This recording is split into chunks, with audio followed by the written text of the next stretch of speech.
मराठ्यांचा आरक्षणाचा अध्यादेश निघेपर्यंत माघार नाही। तात्काळ सगळे सोयऱ्यांना सामावून घेण्याचा अध्यादेश काढावा, अन्यथा उद्या सकाळी 12 वाजता मुंबईकडे कूच, जरांगेंचा इशारा। सरकारच्या शिष्टमंडळासोबत जरांगेंची सकारात्मक चर्चा, मराठ्यांना 100% आरक्षण मिळेपर्यंत मोफत शिक्षण द्या आणि शासकीय भरती थांबवा, जरांगेंची मागणी। अमित शहा 2 दिवस नाशिक दौऱ्यावर, उद्या नाशिकमध्ये होणाऱ्या सहकार परिषदेला राहणार उपस्थित।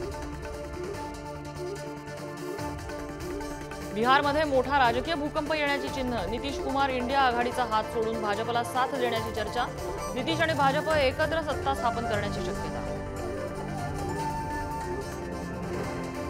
चंद्रपुरात ठाकरेंच्या युवासेना शहर प्रमुखाची निर्घृण हत्या, युवासेना शहर प्रमुख शिवा वझरकरच्या हत्येनं खळबळ, संशयित आरोपीच्या वाहनांची तोडफोड। पुण्यात लवकरच नवी महानगरपालिका होणार, पुणे पिंपरी चिंचवड पाठोपाठ 3ऱ्या महापालिकेची स्थापना, विभागीय आयुक्तांकडून मागवला अहवाल। आज 75वा प्रजासत्ताक दिन, दिल्लीतल्या राजपथावर राष्ट्रपती द्रौपदी मुर्मूंच्या हस्ते ध्वजारोहण, देशभर उत्साहाचं वातावरण, राज्यातही विविध कार्यक्रमांचं आयोजन।